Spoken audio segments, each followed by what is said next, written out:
My friend's fiance is testing her, and I don't know if/how I should tell her. Hi all, this is an odd story, and I need to know if I should speak up or mind my own business.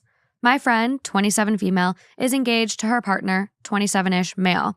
They've been together for about 3 years in total and got engaged a few months ago. I'll be using fake names to be safe. So Rick has a job that keeps him out of town for a couple of weeks at a time, and he comes home about every other weekend. Amanda lives and works here in town. They recently got their first apartment together, not living with family. Shortly after moving in, Rick expressed wanting a dog. She kept telling him she wasn't quite ready. They just moved in and hadn't settled into their new home yet. He kept bringing it up, and she finally caved and said okay, but requested they get a smaller, more easygoing breed. Well, without going into too much detail, he comes home with a very young puppy that is a high-energy dog. Think almost any shepherd breed. Luckily, Rick does take the pup with him when he's gone for work. This weekend, however, while he was home, he had to leave the house for a few hours, and she was stuck at home with the puppy. My partner and I stopped in for a visit. I got to meet the pup for the first time, and he is a little sweetie. But, like all pups, in the velociraptor stage, he's a bit of a terror. Poor Amanda was exhausted and overwhelmed. While my partner was out of the room, she expressed to me that she loves Rick and she loved the pup, but she felt so drained and overstimulated. She said she was annoyed that her wishes on the type of dog was overlooked, and it bothered her. I offered that auntie and uncle, my partner and I, would happily puppy sit from time to time, or even just take the pup on walks if that would help. About an hour later, Rick, her fiance, comes home, and we are all sitting in the living room visiting. Amanda gets up to take the puppy outside to go potty, and after she leaves, Rick opens up to my partner and I.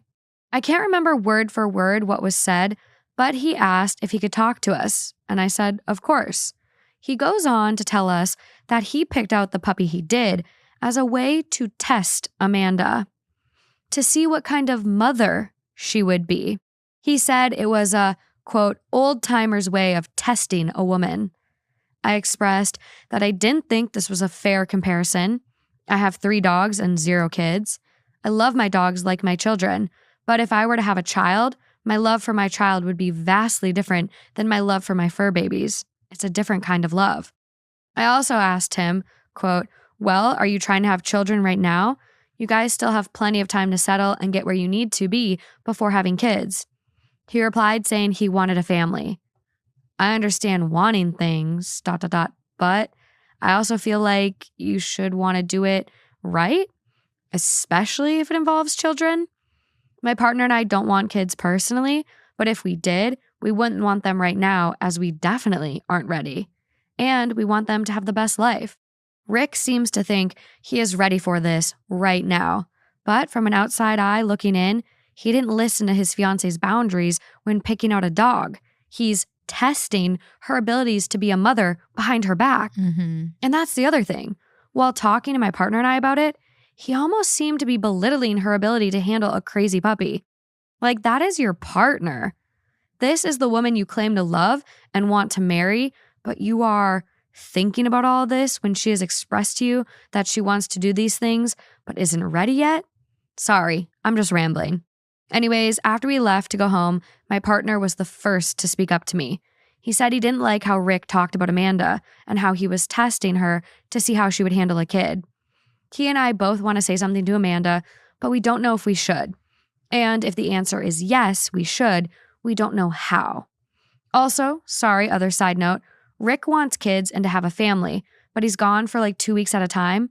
Like, how is that fair to Amanda? I told my partner if that happens, then auntie, me, is stepping up to the plate, LOL. I'll get over my fear of babies real quick. Anyways, sorry, had to make a small joke to make myself feel better. Any advice is appreciated. We aren't sure how to proceed. I will also fully admit Amanda is my girl. She's a really good friend of mine and my partner, so there is a chance we might be a little ... protective. And if that's the case, I'm fully open to being told that. Thank you for reading, and thank you in advance. Sounds like a really good friend. I know. There is a comment here I want to read. You need to tell her, in my experience, these tests never stop until you leave the relationship. He's just looking for more reasons to belittle her.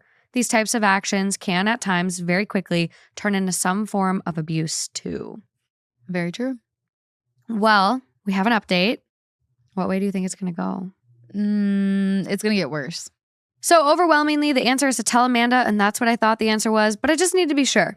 I'm going to be seeing her later this week, and I will talk to her then. I keep seeing a lot of, you're not a very good friend. If you have any doubt, you should tell her. And I want to clarify a couple of things about that. One, I was in an extremely abusive relationship, and when other loved ones told me I should leave and he wasn't good for me, I clung to him more and distanced myself from those trying to help me. Yeah. I'm scared of doing that to Amanda. Two, I had another friend whose husband was total trash. I fought tooth and nail to try to help her out of the situation, even offered for her and her daughter to come live with me. Eventually, her husband made her block me. They are now divorced, but I'm still blocked and can't check in on my friend. I think about her often and wish her well. So I'm also scared of losing Amanda. That's so lame of the friend for keeping her blocked. Like, you're divorced now. Don't you recognize? Yeah. Like, she was being a really good friend. Yeah. You want people like that. 3, sometimes because of my past, I can see a situation and think it's abuse when it's really not. I can overreact. I really just needed to make sure that wasn't the case here. Update 2. Amanda and I talked. I took a lot of advice from the comments. I started by saying up front that if I'm overstepping or I'm wrong in any way, please just tell me and I will drop it. This is such a good friend. So Ideal. sweet. Yeah. I then proceeded to tell her, the other day, Rick said something to partner and I. And if you're open to hearing it, I want to give you the option to hear it. Personally, if the shoe was on the other foot, I would want to know. God, this person just... Where'd you learn all these skills? Paraphrasing, it's hard to remember a conversation word for word. But I then told her what he said. I kept it very matter of fact. She asked to know more. So I told her as much as I could remember to be fact. After crying with each other as I was scared of losing a friend, we both told each other that we are stuck with each other for life, LOL. She said she understood that I was only coming from a place of love and I'd never do anything to hurt her. She also thanked me for being honest. I did tell her about the Reddit post and I shared the link to her. She read it and some of your comments. I would like to correct an earlier statement I did make. He would find a different job when/if they have kids. That is something they did agree on, and I was incorrect in that. Okay. I apologized for being wrong and told her that based on previous conversations, I was under a different impression. She understood, and I'm taking accountability in admitting I was wrong on that detail. She knows no matter what happens, good, bad, ugly, my partner and I are here in her corner and always will be. I can't say for certain what life has in store for her, but I can say that our friendship is just as strong. Thank you again to everyone who was kind and helped me navigate the situation as best as possible. That's so cute. I'm so curious if they're still together. Oh, you looked like you had another update. No, I wish. My dad has a secret ex-wife. Last year, I was woken up in the wee hours of the morning by a phone call from my mom asking where I was. I told her I was asleep in my apartment, and she double and triple checked. You're definitely lying in bed in your apartment in your city, and you're not in the hospital in this city? I'm like, no, I'm definitely at home. How and why would I be in the hospital hours away by car and boat? She tells me she got waken up by a frantic phone call from my dad, who was in turn woken up by a phone call from a social worker who said that he was the emergency contact of someone who was at the hospital and couldn't make decisions for themselves. There wasn't any more information, and that worker's shift ended shortly after, so we couldn't call them back. Obviously, that wasn't me, but it freaked us all out because my dad's a bit of a hermit, and there are very few people who might even consider putting him as an emergency contact. He isn't even one of my primary contacts, as he lives 2 hours further up island and works night shift, and none of those people would be on the mainland. We could account for the location of each of his family members, and he only has like 2 friends, so the list got whittled down to 0 pretty quick. Eventually, we all got back to sleep and hoped the stranger in the hospital would be okay. That afternoon, my mom picked me up so we can go shopping. I was picking up a rescue hamster later that day and needed supplies. And on the drive, we were talking about how weird that phone call was and theorizing on who, what, why, where, etc. We run through the entire list, and when we think we've exhausted it, I remember Anna. My dad lives in a trailer on a large property in the middle of nowhere with 2 little houses on it that he rents out dirt cheap to help cover the mortgage payments. Anna is an elderly lady who rents the house directly next to his trailer. She's even more of a hermit than my dad, and she doesn't talk to any of her family, so he takes care of her. Makes sure she's doing okay, helps her with technology, real blind leading the blind situation there. Picks up her mail, buys her grocery, makes sure her cats haven't overrun her, stuff like that. I don't know much about her except the snippets he's mentioned, so she didn't come to mind immediately when listing people in his life. But if anyone's going to list my dad as an emergency contact, it would be her. She also wouldn't end up on the mainland though, so the mystery remains. But mentioning Anna sparks my mom's memory and she yells, "Oh, or Sherry," as if that explains everything. I've never heard of Sherry, so I ask her and her face drops and she just goes, "Oh, I guess that's a secret." Of course, that just piques my interest more and I push. She tells me that before she met him, my dad was married to a woman in his village named Sherry, and they were both a little eccentric, so they got divorced quickly. She eventually moved to the mainland, and she is the type of person to forget to change her emergency contact for decades. Back in the village, it happened and life moved on, and nobody spoke of it for 20 years until my mom spilled the beans in the parking lot of the dollar store. This information stuns me for a few minutes, so she goes to have a smoke while I process. When she gets back, I have more questions. Most importantly, what about this conversation suddenly reminded her of this secret person? We were just talking about his neighbor. Anna is Sherry's mother. The old lady my dad takes care of is not some random old lady like I had thought for all the years she's lived there. She was his mother-in-law. One of the aforementioned kids who abandoned her was my dad's secret ex-wife. I learned all of this and then had to go measure out seeds for hamster food mix. My dad still doesn't know I know. I won't bring this up until he brings it up, and knowing him, he never will. I want to bring it up to someone though, and I love your videos. This seemed like the kind of story you'd find entertaining. I also included a picture of the hamster I picked the day I found this information out.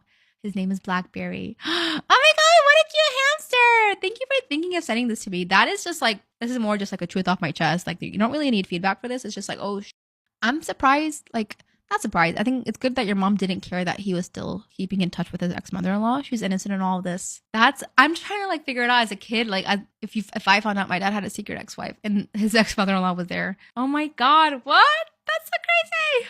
Am I wrong for refusing to pay for my roommate's girlfriend's meals?